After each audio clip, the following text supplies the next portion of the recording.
Bem-vindo ao Inovativos, espaço aberto aqui na Band News FM para discutir o empreendedorismo digital, a cultura digital, como as novas tecnologias e a inovação vêm mudando a nossa sociedade, a forma da gente consumir conteúdo também. Programa sempre apresentado por mim, Alexandre Bentivoli, com meu parceiro de todas as semanas, Vitor Manhani. Tudo bom, Vitor? Tudo ótimo, Alexandre. Muito bem-vinda, muito bem-vindo aqui ao Inovativos. Esse espaço, como disse o Alexandre, para a gente discutir temas super atuais, essas mudanças que a gente vê no nosso dia a dia e gera um impacto, mesmo a gente sem perceber, a gente está mudando também a nossa forma de consumir e de pensar. E hoje, Alexandre, a gente vai falar de um tema que é muito interessante e que a Band, de uma maneira geral, ajudou a construir esse cenário com o MasterChef, que a gente vai falar de comida, de como as pessoas estão agora usando a tecnologia para gerar cada vez mais conteúdo e aprender sobre culinária. É um movimento super interessante, ele tem ganhado bastante tração, principalmente na pandemia, onde as pessoas tiveram que ficar em casa e fazer a sua própria refeição, e também um cenário com grandes oportunidades para todo mundo. Então você que está nos escutando aqui na rádio Band News FM, fique até o final, que eu tenho certeza que você vai gerar bastante insight, ideias de como gerar renda e também aproveitar de tudo que essa empresa tem a oferecer. Um assunto que eu adoro, um assunto que eu realmente adoro, mas antes da gente seguir para a nossa entrevista, só lembrar aos nossos ouvintes que ele acompanha as nossas entrevistas no Inovativo sempre aos domingos no rádio e também no nosso YouTube, youtube.com/rádio Band News FM. Aproveita, já se inscreve lá que você confere essa e todas as outras conversas que a gente já fez. Hoje o nosso papo é com Cláudio Gandelman, ele é CEO e fundador do DeliHack. Eu queria, Cláudio, antes de mais nada, dar as boas-vindas para você, que você contasse um pouco da sua trajetória pessoal, da trajetória da empresa e explicasse para a gente um pouco do que vocês oferecem. Tudo bom? Super obrigado pelo convite, é um prazer estar aqui no Inovativos. Como vocês falaram, né? Falar de um assunto super agradável que é a comida. Todo mundo gosta, independente de veganos, vegetarianos, carnívoros, é um assunto que todo mundo gosta e parabéns, realmente a Band foi uma grande inovadora nesse negócio, trazendo o MasterChef. Enfim, acho que não podia estar numa casa melhor para falar desse assunto. Bom, a minha trajetória, eu trabalho com tecnologia desde criança quase, né? Tem 24 anos que eu trabalho com internet. Comecei nos primórdios, quando tinha a primeira bolha da internet, num site de leilão chamado local.com.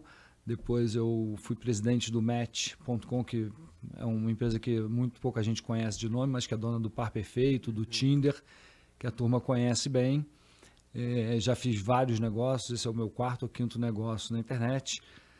E talvez provavelmente o mais prazeroso, né? O difícil é ficar olhando o conteúdo todo dia e não sentir fome. Que tipo de serviço exatamente a gente vai conseguir encontrar lá? São receitas de qual natureza? Como faz para uma pessoa postar? Como que... A gente na verdade, divide em dois grandes grupos, né? A gente tem as pessoas que vão lá pegar receitas, né? Então, a pessoa pode baixar o aplicativo do DeliHack ou procurar na internet. E aí entra no DeliHack, você tem a maior gama de receitas possível. Você tem desde comida vegana, vegetariana, até carnes, molhos, saladas, sobremesas. Você tem todos os tipos, é super fácil de buscar e a gente dá várias dicas. Então, a gente, em função da navegação das pessoas, a gente oferece também uma série de receitas. E aí você pode salvar receitas, você pode dar like, você pode compartilhar, enfim, você pode fazer das mais diversas formas. E, Cláudio, esse cenário realmente está em expansão, né? Mas por trás desse cenário da culinária tem o acesso à informação, né? E isso foi essencial para muitas pessoas e novos negócios que vêm surgindo no mundo. Então, aqui do meu quarto, do meu escritório, eu consigo acessar tanto conteúdo e conhecimento para me ajudar a despertar novas empresas, para melhorar a minha vida pessoal. Isso também impactou esse cenário gastronômico. Então, todas as pessoas elas podem compartilhar conhecimentos de maneira bastante descentralizada. Então, se eu criei uma boa receita, eu tenho a condição ali de divulgar e compartilhar no Deli Hack e também começar a estabelecer um relacionamento ali. Então, como uma rede social, ela é bastante importante e trabalha um nicho que as pessoas estão cada vez mais interessadas. Dentro desse contexto de compartilhamento de conhecimento, ajudando as pessoas, como elas conseguem, além de postar aquelas receitas ou adquirir o conhecimento sobre o preparo de algum prato, como elas podem, de fato, rentabilizar esse movimento? E como vocês também fazem esse processo de rentabilização, ou seja, como é que vocês veem para o futuro ou agora já na prática esse processo de monetização, de ganho de renda para vocês e também para os usuários da Deli Hack? Ótimo ponto, Vitor. Na verdade, a gente tem uma cabeça bastante diferente nesse sentido. O que aconteceu realmente na pandemia, muita gente começou a cozinhar. Em alguns países mudou a cultura, por exemplo, nos Estados Unidos, né, as pessoas que cozinhavam muito menos passaram a cozinhar muito mais, ao invés de consumir produtos prontos. Acho que no Brasil a gente já tem uma cultura de culinária, né, em casa, mas teve uma virada grande e o nosso produto ele é todo calcado nisso. A gente teve muita gente que na pandemia começou a postar receita nas redes sociais de forma geral. E a gente entendeu uma coisa, essas pessoas, muitas delas queriam ganhar dinheiro com isso, mas não conseguiam, né? Imagina que uma grande empresa vai fazer publicidade, dificilmente ela vai procurar alguém que tem 2.000, 3.000, 5.000, 10.000 seguidores. Ela vai procurar pessoas com 200, 300, 500 mil seguidores. E tem muita gente fazendo conteúdo de muita qualidade com não uma quantidade grande de seguidores nas redes sociais. E aí a gente criou um modelo de negócio bastante diferente. Por quê? A gente entendeu que essa pessoa que cozinha, que produz conteúdo de culinária para a internet de forma geral, ela precisa ganhar dinheiro com isso, né? É um trabalho. E teve uma conversa muito interessante, a gente chama de cooks, né? Que são os cozinheiros. Esse tipo de gerador de conteúdo. Então a gente tem conversas frequentes com os nossos geradores de conteúdo. E teve uma pessoa que me falou uma coisa muito interessante. Ele falou, poxa, eu entro no Instagram e quando eu boto a receita lá, ela morre muito rápido. Então, na verdade, eu estou construindo um negócio para eles, eu não construo nada para mim. O que vocês estão fazendo de diferente é que eu consigo construir um meu terreno. E é mais ou menos isso mesmo que a gente está fazendo. A gente criou uma grande plataforma onde as pessoas vão construindo seus terrenos e elas vão ganhar dinheiro com isso. A gente tem várias formas delas serem agraciadas com essa criação de conteúdo e sem dar trabalho para elas. Então, a gente hoje tem um marketplace que a gente tem produtos dos mais diversos. Então, imagina que você vai fazer um brigadeiro. Quando você vai fazer um brigadeiro, você precisa de um refratário, você precisa de uma panela, você precisa de uma colher de pau. E aí a gente oferece utensílios culinários para que as pessoas possam fazer essa receita, né? E, obviamente, eu estou falando de brigadeiro, mas tem coisas muito mais sofisticadas. E aí, quando a pessoa entra, né, num dos produtos ou faz uma visita nessa receita e clica num dos produtos, a gente tem um algoritmo que, em função do número de visitas, em função do acesso a esses utensílios, a gente faz uma monetização para o usuário, né, que criou aquela receita, onde ele fica com 40% da receita. Além disso, a gente tem hoje, em teste já no Rio de Janeiro, um produto de ingredientes. Então você entra numa receita e você pode comprar os ingredientes daquela receita e receber diretamente na sua casa para fazer. E quando a gente faz isso, a gente também tem uma receita e a pessoa que criou esse conteúdo também recebe um pedaço dessa receita, né? Dessa receita financeira, não culinária. Não podemos misturar essas receitas todas. E a gente tem um negócio que a gente está criando, na verdade a gente criou esse mês agora, que é super interessante, que é para as marcas. Hoje as marcas não...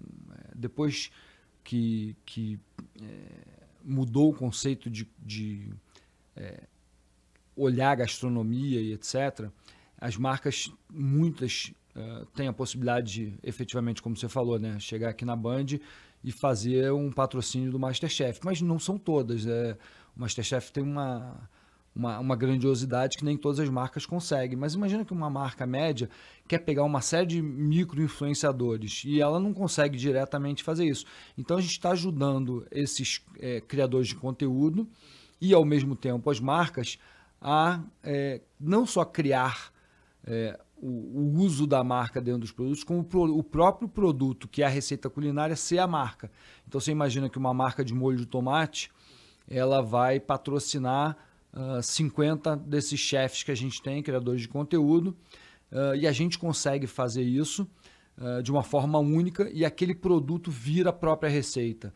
Então a gente achou diversas formas de gerar benefício, seja para o criador de conteúdo, que tinha uma dificuldade muito grande de monetização, seja para a própria marca, que dificilmente consegue entrar em pessoas muito pequenas, né, que tem 2, 3, 4, 10 mil seguidores, e ao mesmo tempo para a gente, porque a gente também fica com um pedaço dessa receita. Obviamente a gente fica com um pedaço bem menor, porque a gente entendeu que o nosso negócio é ajudar esses criadores de conteúdo a monetizar. E ajudando eles a monetizar, vai ajudar a criar novas receitas, vai ajudar aos consumidores a ter acesso a isso, e aí a gente cria um ciclo muito virtuoso para todo mundo. Eu queria continuar nessa brincadeira que você fez, né, das pessoas que fazem receita para gerar receita, né, no fim das contas, né, publicam, né, a receita de comida para conseguir um retorno financeiro no final das contas. Você falava dos criadores de conteúdo, você consegue dividir com a gente o número de criadores de conteúdo hoje na plataforma?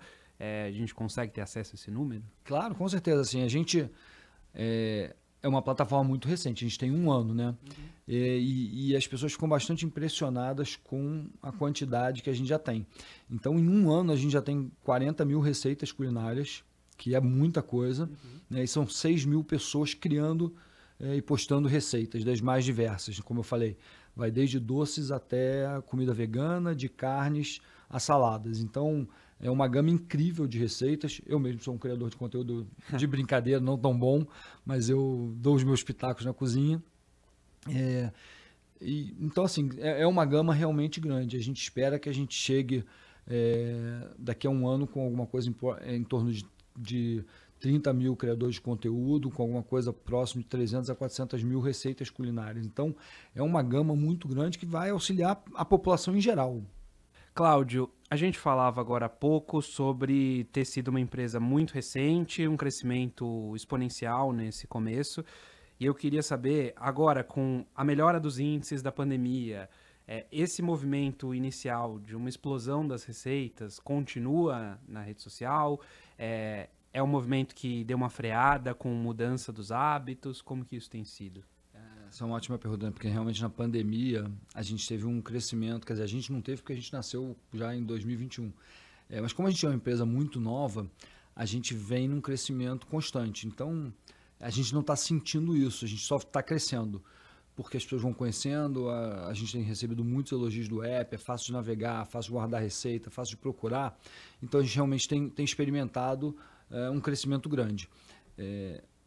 Eu entendo que assim, a gente tem uma coisa cultural, né, no Brasil e no mundo. Só que o que está acontecendo é que comer fora está cada vez mais caro. Né? Está ficando extremamente caro. Então, cozinhar em casa, você tem um gasto, a gente já fez essa conta, dá aproximadamente 20% do valor de comer fora. Quando você encontra isso, se torna muito vantajoso você cozinhar. E a gente, como tem muitas receitas, a gente tem a possibilidade do usuário ter acesso a pratos extremamente baratos, uma massa extremamente barata, até coisas bastante sofisticadas, como lagostim e coisas do gênero.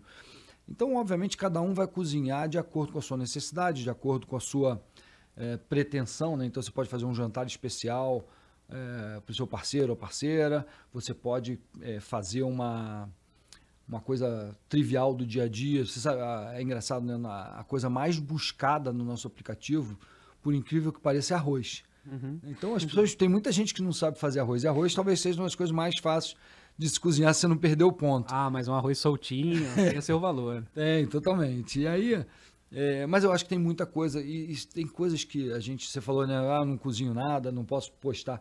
Você não pode postar, mas você pode copiar. Com certeza. Né? E aí, a gente ajuda. Se você... eu falei alguns números, mas tem um número super interessante. São mais de 800 mil pessoas todo mês buscando as receitas. Então, se você pensar, por exemplo, coisas simples, né? Tem gente que não tem a técnica. Então, eu vou dar uma dica do bife. Né? Quando você faz um bife e você quer fazer ele vermelhinho por dentro e dourado por fora. Se você deixar 1 minuto em função da quantidade de dedos que tem aquilo, você consegue ter um produto de ótima qualidade, né? Vermelhinho por dentro e dourado por fora. Eu aprendi isso no Deli Hack, tá? Então, puxando já a sardinha para o nosso lado, mas é uma verdade. Eu nunca tinha me atentado para isso, mas fica perfeito. Então, o nosso objetivo, efetivamente, é fazer as pessoas aprenderem coisas novas e terem acesso a essas receitas e terem acesso, poderem seguir gente que ela gosta. Então, a gente tem, por exemplo, tem uma pessoa que faz só culinária vegana. E é difícil você achar muita gente com veganismo, etc. E a gente dá essa oportunidade. Então, acho que uma coisa bacana é a democracia do app. Você pode seguir quem você quiser, você pode buscar por ingrediente. Então, vou dar um exemplo, brócolis, né? Você tem brócolis em casa. E aí você quer fazer uma receita com brócolis, já que você tem em casa. Então, tem umas receitas lá que você pica o alho, refoga, faz não sei o que e tal. Enfim, você tem um brócolis. Frango, né? Você tem um frango, você tem manteiga em casa. Pô, como é que eu faço um frango legal só com frango e manteiga? Tem como. Então, assim, eu acho que vai de cada coisa, você vai puxando, vai buscando, vai achando. Então, a gente está tentando criar cada vez mais um negócio que não seja um modismo. E não vai ser um modismo, né? Claramente, porque tem uma vantagem. A gente olha um monte de negócio que as pessoas pensam, pô, mas esse negócio não vai existir no futuro. Culinária não, né? Todo mundo precisa comer todo dia. A menos que inventem uma pílula que a gente se alimente, acho que a gente vai precisar cozinhar todo dia. E aí no futuro, tomara que invente essa pílula, mas acho que ainda vai demorar um pouco. Mas a culinária é uma coisa presente no dia a dia de todo mundo na população. E é um mercado muito grande. Se você me der, o mercado no Brasil de alimentação é um mercado de 100 bilhões de dólares. É um mercado de $1 trilhão nos Estados Unidos. Então, é uma coisa muito grande. E aí, aproveitando esse gancho, né, que a gente já falou um pouquinho do criador de conteúdo e aí falando um pouquinho de economia, quando esse é um fenômeno que a gente vê em São Paulo, por exemplo. Você entra nos prédios onde tinham 10 recepcionistas, hoje só tem uma, que tem um QR Code que você imprime, passa na catraca e a pessoa está lá só para te ajudar a pegar aquele QR Code. Então, assim, são 9 empregos que desapareceram.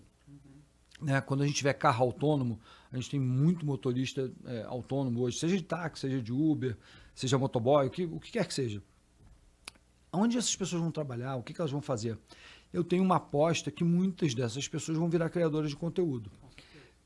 E a gente está dando essa oportunidade para que as pessoas efetivamente possam ter uma renda criando conteúdo. É quase uma função social. Né? Porque uma das profissões que eu tenho certeza que vai acontecer é piloto de drone. Né? Pouca gente vai poder ser piloto de drone. Mas ser cozinheiro ou cozinheira, eu acho que está mais aberto e mais acessível a muitas pessoas. Então, a gente está dando essa oportunidade, né? A pessoa efetivamente entrar e ganhar dinheiro dessa forma. Então, de forma geral, a gente está se tornando uma plataforma muito para o futuro e que já funciona hoje muito bem. Vitor, eu queria te ouvir também sobre esse assunto que o Cláudio trouxe agora, até porque a gente vem enfrentando um momento em que em todas as profissões a gente tem a profissão do criador de conteúdo, né? O dentista que também cria conteúdo nas redes pessoais dele. E meio que todo mundo acaba criando conteúdo sobre a sua profissão. E eu queria que você, né, falasse um pouco sobre essa tendência que vem ocorrendo e essa coisa do crescimento dos criadores de conteúdo, né? Diante de outras profissões que vão sumindo. A gente está vivendo um momento realmente de inflexão, né? Se a gente olhar para o passado, o modelo era realmente do empregado ou mesmo do dono de uma empresa que tinha uma única função. Então, ele entrava às 8 da manhã, saía às 18 e tinha um momento dele lá de descanso, de lazer, de ficar com a família. A gente está cada vez mais vendo modelos que podem conviver. Então, ele pode ser de fato um empregado ainda, mas ele também está produzindo conteúdo e gerando renda como um vendedor, tendo uma loja virtual, ou nem isso, nem empregado ele de trabalhos que ele realiza por meio da tecnologia, e isso vai compondo a renda. Fato é que, pelo fato dessas plataformas digitais, não importa se seja de intermediação de serviço ou de produção de conteúdo em si, elas estão funcionando exatamente como essa porta de entrada na economia. Pelo fato de ser simples o acesso, muitas pessoas que ou estão desempregadas, ou mesmo por própria opção, porque ela entendeu que ali é mais vantajoso, ela vai conseguir gerar mais renda, de uma maneira muito simples, elas acabam entrando nesse tipo de trabalho, ou para compor renda, complementar, ou mesmo como a principal fonte de renda. Então, a gente está vivendo justamente também esse movimento que impacta a cultura, a forma de trabalho. Então, a gente só vai ver isso se intensificar. E os produtores de conteúdo são um desses nichos que se conectam muito com as pessoas, porque tempos atrás a gente tinha os grandes veículos de comunicação e ali era a única janela de acesso. Agora você se conecta com outras pessoas que elas se aproximam muito mais de você. Parece que você está assistindo um amigo, uma amiga, e não um grande apresentador, por exemplo, de TV. E isso faz muita diferença, porque a gente se conecta mais, a gente se sente mais, a gente se vê quase num espelho. E tem mercado para todo mundo. Você que se comunica bem, você que tem alguma coisa a agregar, e todos nós temos, né? A gente acha que a gente não sabe, a gente pode achar que a gente não tem nada para ensinar, mas tem. É a mesma coisa de você aconselhar um amigo de uma coisa que talvez você saiba um pouco melhor que ele. É essa mesma lógica. Então, dentro desse sentido, acho que a DLREC se encaixa muito bem nesse segmento. Ainda mais porque, historicamente, desde os tempos das cavernas, do advento do fogo, a principal rede social, por séculos, foi uma mesa de jantar ou mesmo uma reunião entre pares em família para comer. Então, a principal rede social, por muito tempo, por anos, foi esse espaço do compartilhamento de uma comida.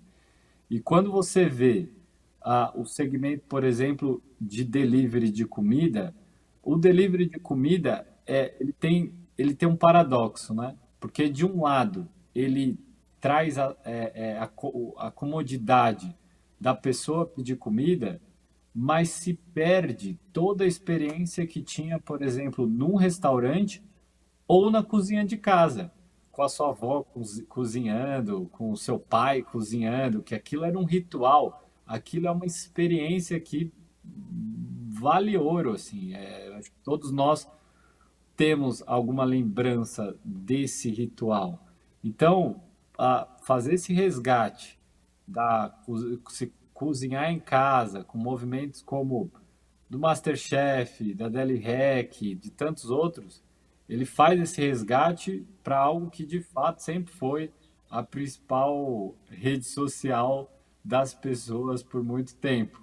E aí, já emendando uma pergunta aqui, Cláudio, assim, queria que você contasse um pouquinho mais também, assim, desse futuro aí de vocês, no sentido que e até vocês têm pouco tempo, mas talvez já tenha um horizonte a ser trilhado, no sentido que você colocou ali dos ingredientes, de como promover mais acesso simples a esses cooks aí, desses cozinheiros que tem na plataforma aí, no sentido de gerar também renda, oportunidade, tanto para pequenos produtores de ingredientes, como também para os próprios cozinheiros. Maravilha, Vitor. Eu vou falar uma maluquice aqui agora, tá? Mas é uma visão minha de daqui a 8, 10 anos. Você imagina o seguinte, eu acho que o mundo daqui a 8, 10 anos ele vai ser tão diferente que a experiência que a gente tem hoje de ir no supermercado ela vai mudar radicalmente, né? Então, a ida ao supermercado ela vai passar a ser online. E vai mudar, isso muda para todo mundo. E aí eu já falei de drone, eu vou falar de novo, né? Eu falei sobre piloto de drone. Eu acho que a gente não vai mais ter esse negócio da entrega do motoboy, da entrega do carrinho, do motoqueiro, enfim, isso vai mudar. Eu acho que a gente vai ter uma entrega que um drone vai sair de um lugar com a sua encomenda e vai entregar na sua janela. Você vai pegar ela na sua janela, né? Porque o mundo vai ser de longitude e latitude. E aí, como é que vai ser o consumo das marcas nesse sentido? Porque não vai ter mais aquela ponta da gôndola, não vai ter mais aquele espaço de mídia tradicional do jeito que a gente conhece hoje. Ele vai mudar muito, especialmente no ponto de venda. E eu acho que na DLREC a gente está promovendo algo diferente. Quando a gente fala desses produtores de conteúdo, e aí eu digo que a marca vai ter a chance de interagir sendo o produto e não sendo anunciante, né? E eu adoro esse negócio de anunciante, porque eu acho que dá a oportunidade das marcas de falar com as pessoas das mais diversas formas. O que a gente está criando, plantando uma sementinha, é uma sementinha que beneficia todo mundo. Então, hoje, a gente está criando um programa onde a marca ela vai ser a dona da receita. Então, ela vai trazer alguns produtores de conteúdos nossos, né, esses criadores de conteúdo, e ela vai pedir o que ela quer.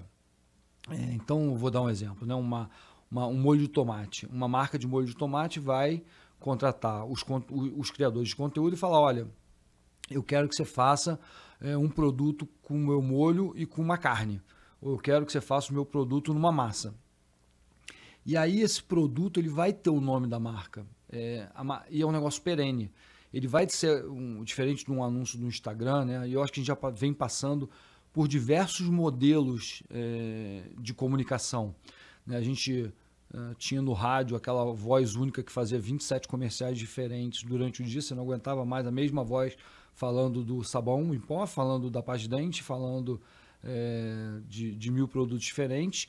A gente passou a ter filmes publicitários, a gente passou a ter spots de rádio super bem produzidos e etc. Hoje a gente está numa era de internet, né? O Alexandre aqui fazendo um trabalho grande aqui na Band com os canais de internet. E a gente sabe a dificuldade que é de inovar nesse sentido. E eu acho que a gente vai trazer uma inovação grande. Por quê?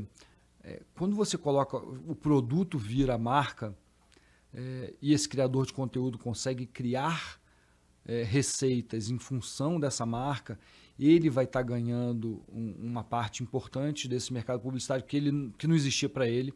A marca está ganhando uma nova forma de anunciar diretamente no prato da pessoa, porque como eu falei antes, né, a gente tem um produto que é super interessante, que é você ver os ingredientes daquela receita e aí você consegue comprar aqueles ingredientes e serem entregues na sua casa. E aí quando ele faz isso, automaticamente ele está beneficiando a cadeia inteira, está beneficiando a marca, está beneficiando o supermercado, porque está botando direto o supermercado na cara do usuário em função do CEP que ele digita, por exemplo, ele está beneficiando principalmente o criador de conteúdo. Mas mais do que isso, A gente está criando uma plataforma, e como eu falei, daqui a 8, 10 anos, você imagina que vai ser tudo entregue por drone. Como é que a marca vai conseguir falar com esse cara? E eu acho que isso que é a diferença, né? O criador de conteúdo vai ser tão importante no mundo, muito mais do que é hoje. Eu acho que a gente está vendo o início de uma era na criação de conteúdo, que ele vai ser o cara que vai dizer, olha, a minha receita leva o produto tal, compre agora todos os ingredientes dessa receita. Eu estou usando essa panela de pressão aqui para fazer esse feijão. Então, hoje, a gente ainda não está vivendo isso, mas eu acho que a gente vai chegar lá, é uma questão de tempo. Esses pequenos, e é o que você falou, né? Eu acho que você falou uma coisa super interessante, Vitor, que foi a proximidade que o gerador de conteúdo tem com o consumidor mudou completamente. Hoje, o gerador de conteúdo, né, esse criador de conteúdo, ele está dentro da casa da pessoa como se fosse um amigo. Né? Não é mais aquela coisa do ídolo. É o amigo está lá dando a dica, conversando sobre um assunto do dia a dia. Sim. Isso é uma coisa diferente, é uma coisa única, que está nascendo ainda. E acho que a gente está no nascedouro desse negócio. E o Vitor falava sobre os apresentadores de TV antigamente, e essa transformação também atinge os apresentadores de TV, né? Porque hoje em dia a gente tem um contato muito mais próximo, graças à queda de barreiras com as redes sociais, de você conseguir responder um stories da pessoa, de você mandar uma mensagem no Twitter, de você ter a sua pergunta respondida no perfil da pessoa, e também tem uma mudança dessa relação com o próprio apresentador de TV. Então é uma relação que se completa aí. A gente falou muito sobre conteúdo já, Cláudio. Eu queria falar um pouco sobre plataforma. Você disse que o DLRec está presente tanto em site quanto em aplicativo. Eu queria saber se você pode compartilhar com a gente qual dos dois é mais acessado e como vocês trabalham isso, né? A experiência do usuário é uma coisa que vem sendo muito discutida, de como o aplicativo precisa ter uma usabilidade muito boa. A gente, de tempos em tempos, trata aqui no Inovativos dessa questão de os celulares aqui no Brasil, a grande maioria da população não tem celulares com grande armazenamento, então tem que escolher quais aplicativos ter e como garantir que a sua empresa esteja nesse grupo seleto. Maravilha. Eu vou dar um passo para trás, então. Vou te contar como é que começou essa história, porque começou de brincadeira. Eu tenho uma outra empresa e a gente precisava fazer uma tecnologia específica que é com Flutter, que é a linguagem do Google para telefone celular. E aí a gente não conseguia encaixar, porque a nossa linguagem, a gente usava React, que é uma outra linguagem, enfim. E aí eu falei para o Mauricinho, que é meu sócio, falei, Maurício, vamos fazer o seguinte, cara, vamos aproveitar essa pandemia que está todo mundo trocando ideia, trocando receitas, né, enfim, aprendendo a fazer ovo, aprendendo a fazer arroz, aprendendo a fazer coisas básicas. Pão de fermentação natural, né? Esse foi o produto mais consumido da pandemia. E vamos fazer um aplicativo para a galera trocar receita e a gente testa a tecnologia. E aí eu comecei a olhar, começou a ficar bom, começou a melhorar, e as pessoas começaram a gostar, os amigos, né? Porque era só amigo que usava. Aí falava, pô, mas eu quero seguir o fulano, deixa eu seguir o amigo aqui, não sei o quê. E a gente foi começando a aumentar o escopo do negócio, eu comecei a olhar o que existia no mundo, vi que uma série de oportunidades que a gente teria, e a gente resolveu fazer nessa tecnologia do Flutter. Qual é a vantagem dessa tecnologia, né? Ela não precisa ser nativa, então você consegue, através dessa tecnologia, botar ao mesmo tempo em Android, né, e em iOS da Apple. Então, a gente usou essa tecnologia e a gente nasceu com o aplicativo e depois a gente já estava, 9 meses no ar, a gente entendeu que muita gente não queria baixar o aplicativo, exatamente pelo que você falou, né? Hoje no Brasil tem muito telefone com pouca capacidade de armazenamento e as pessoas tinham que excluir o aplicativo para botar o outro no lugar, ou para, às vezes, salvar uma foto, né? Então a gente resolveu abrir também para a web. E a web foi uma explosão. Então a gente hoje usa muito, tem uma página específica para a web, que é um pouco diferente do aplicativo, com as mesmas funcionalidades, mas um pouco diferente. E aí a gente teve uma surpresa, a web explodiu. Então a web hoje tem 6 meses, o aplicativo tem 1 ano e 3 meses mais ou menos, e já é meio a meio. E você sabe me dizer se quem acessa a web é por celular ou se é por computador? Eu vou te falar porque isso é uma coisa impressionante. 96% das pessoas que acessam a web é pelo celular. Assim, hoje a navegação na web pelo celular é infinitamente maior. Eu acho que com 5G vai ser maior ainda, né? Vai ser quase 100%, porque não vai fazer muito sentido navegar pela web sem ser pelo celular, enfim, obviamente que uma ou outra, mas vai ser exceção. Então hoje é meio a meio, a web vem crescendo numa velocidade muito maior do que o aplicativo. No nosso caso, o aplicativo é importante porque as pessoas retornam mais, quem usa aplicativo retorna mais do que quem usa web. Uma vez que o aplicativo está lá e recebe notificação, e é bom para as pessoas receberem notificação, porque todo dia a gente manda receitas para as pessoas. Então, uma receita para o almoço, uma receita para o jantar, a gente sempre está tentando ajudar as pessoas de alguma forma. Mas assim, a web, realmente as pessoas não querem baixar aplicativo, e vamos combinar, né? Esse negócio do baixar aplicativo é uma coisa desagradável, você ter que toda hora ficar lá acessando o aplicativo. E com 5G, existe uma tendência de que as pessoas não precisem mais baixar o aplicativo, que a coisa vai rodar tão mais rápido que não vai ter uma necessidade de uma aplicação nativa dentro do celular, né? Então, eu acho que a gente tem que ir conforme a coisa vai indo. Eu lembro esse negócio de você falando do celular, eu trabalho, como eu falei, há muitos anos com tecnologia, né? Eu lembro que em 2000, nos idos entre 2000 e 2003, as pessoas falavam, não, porque o mundo vai ser o celular, o mundo vai ser o celular. Só que o celular só aceitava umas letrinhas, né? Não tinha esse negócio de aplicativo, não tinha navegação fluida. E aí, em 2007, veio o iPhone e mudou tudo. E eu acho que com 5G a gente vai ter outra mudança. Eu acho que... eu não sei se você já viu o óculos do Google, se você experimentou, né? O óculos do Google, você piscava numa telinha dentro do óculos e acessava o negócio. Era um negócio incrível, só que assim, a funcionalidade não era tão boa. Mas um dia vai ficar boa. Então, essa internet das coisas vai mudar a forma como a gente consome tecnologia. Então, para a gente nem é tão importante a plataforma em si. A gente quer atender o usuário. Isso que é importante para a gente. E Cláudio, como vocês estão buscando esses novos cozinheiros ali para dentro da plataforma?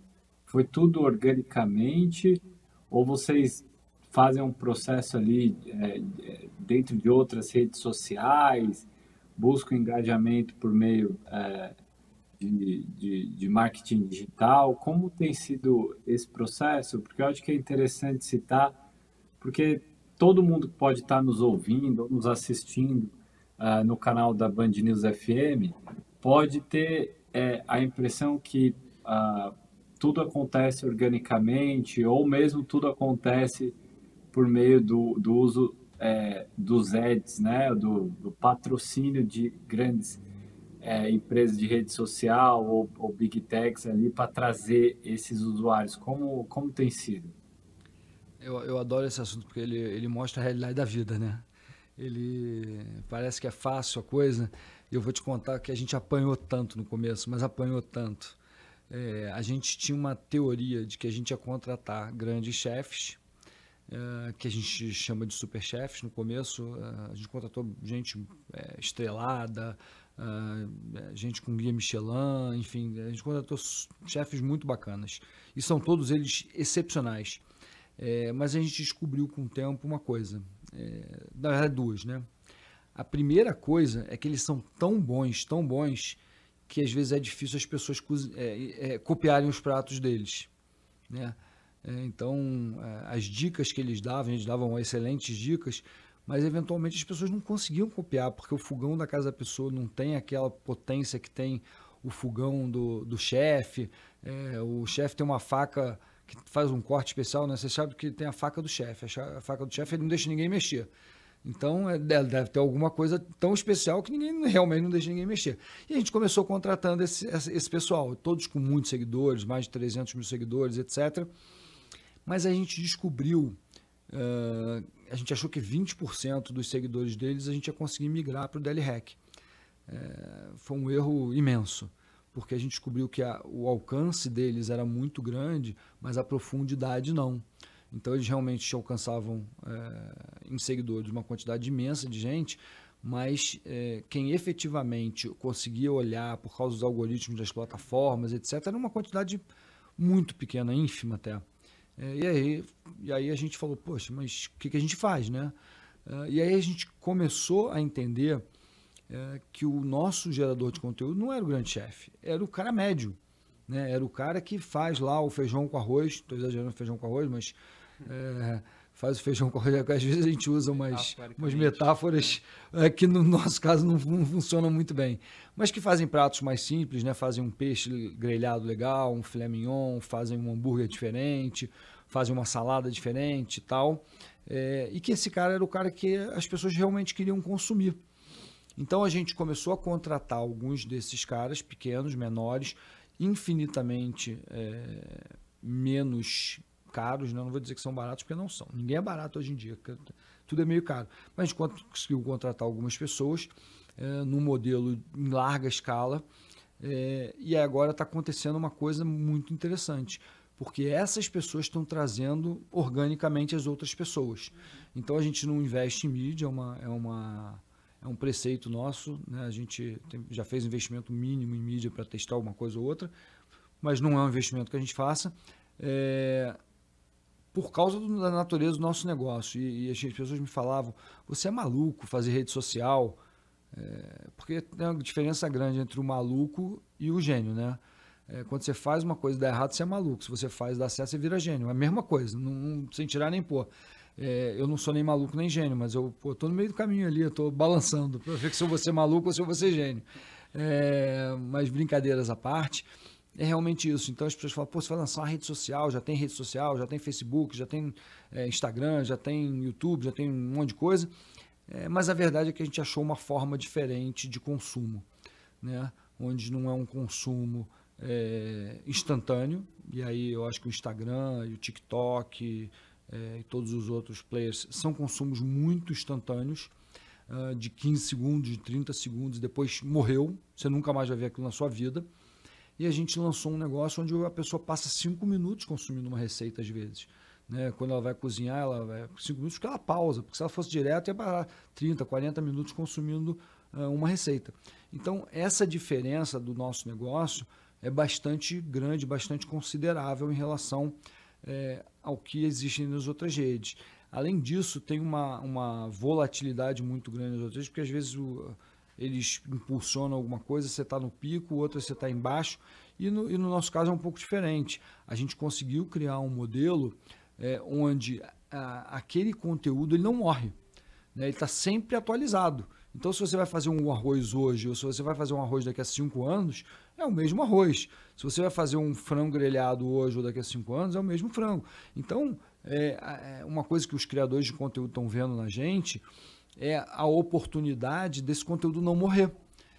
O que faz muita diferença, parece que é pouca coisa, mas você imagina o sujeito que tem que criar conteúdo todo dia. Então ele vai lá, faz 3, 4 vídeos por dia, 5 vídeos por dia, e amanhã ele tem que fazer 5 vídeos por dia, porque aquele de ontem durou 15 segundos e as pessoas já esqueceram. No nosso caso é diferente. Então ele faz aquele conteúdo e as pessoas estão sempre buscando esse conteúdo o tempo inteiro. Então é gratificante ver essa mudança que a gente conseguiu imprimir no comportamento das pessoas. O Cláudio falou sobre uma peculiaridade da forma que os algoritmos funcionam, e isso funciona para todas as áreas, né? Essa coisa do o influenciador, o micro-influenciador, ele acaba tendo mais engajamento em qualquer área. Os algoritmos, eles favorecem, porque da forma como se mostra hoje, a pessoa ela vai seguir muitos perfis, e se a pessoa segue muitos perfis, ela não vai conseguir engajar com aquele perfil gigantesco de milhões ali, poucas daquelas milhões vão engajar com o conteúdo delas. Ao mesmo tempo, a pessoa que tem menos seguidores, o influenciador com menor alcance, ele vai conseguir responder mais proximamente as perguntas dos seguidores, e com isso ele vai aparecer mais, o comentário vai ter a réplica dele ali. Então, o algoritmo mesmo entrega mais, até para tentar forçar os influenciadores maiores a colocar dinheiro nas plataformas para que o conteúdo deles apareça de forma patrocinada. Então, é uma tendência que vocês observaram em receitas e que a gente observa em diversos mercados, né, de influenciadores de toda natureza que acabam precisando pagar, às vezes, a publicidade para conseguir alcançar todos os seguidores que ele tem, embora ele tenha conseguido organicamente aqueles seguidores. E é o que a gente querem, né? Na verdade, elas querem muitos influenciadores que eles mesmos vão ser os consumidores de publicidade da própria rede. Né? E aí você falou uma coisa quando a gente estava aqui no intervalo, né, Alexandre, que eu acho que é bastante interessante. Você falou, 40 mil receitas, se eu fizer uma por dia, quanto tempo eu vou demorar para consumir isso tudo? E é o meu sentimento, quando eu vejo que uma pessoa segue, por exemplo, 5 mil pessoas, eu acho que uma pessoa que segue 5 mil pessoas não segue ninguém. Porque, na verdade, assim, é impossível você ver todo mundo que você segue. Né? Então, você perde uma grande parte daquele conteúdo que estão postando. E é o que acontece, porque quem segue 5 mil pessoas, normalmente segue muita gente que tem muito seguidor. Se torna uma bola de neve. Então, tem muito seguidor, ninguém vê... tem muito seguidor, enfim, uma coisa retroalimenta a outra. Sim, eu queria agradecer a atenção, a disponibilidade do Cláudio Gandelman, CEO e fundador do DL Hack, contando um pouco dessa jornada, dessa rede social que apareceu agora em 2021 e que vem condensando, juntando, agregando as receitas para que as pessoas, os brasileiros, possam cozinhar mais em casa, economizar assim e também ampliar a variedade de pratos na mesa de cada um dos brasileiros. Obrigado pela atenção aqui com o ouvinte da Band News FM. Obrigado a vocês, Alexandre e Vitor. Um prazer participar aqui do Inovativos com vocês. Eu acho que esse papo de culinária é sempre gostoso, né? Então, é realmente muito legal. Obrigado mesmo pelo convite e bom fim de semana para todos. E o Inovativos volta na semana que vem, programa sempre aos domingos, no rádio e também no YouTube, Rádio Band News FM, youtube.com/Rádio Band News FM. Se inscreva para assistir esse e todos os outros papos do Inovativos e também saber muito sobre as notícias do dia. Combinado, Vitor? A gente volta semana que vem. Sim, exatamente. Eu espero que todo mundo tenha aproveitado esse papo, tenha aprendido como eu aprendi bastante com o Alexandre e com o Cláudio. Até o próximo episódio. Comigo é bondade sua, mas com o Cláudio certamente a gente aprendeu muito sobre as receitas sobre alimentação aqui.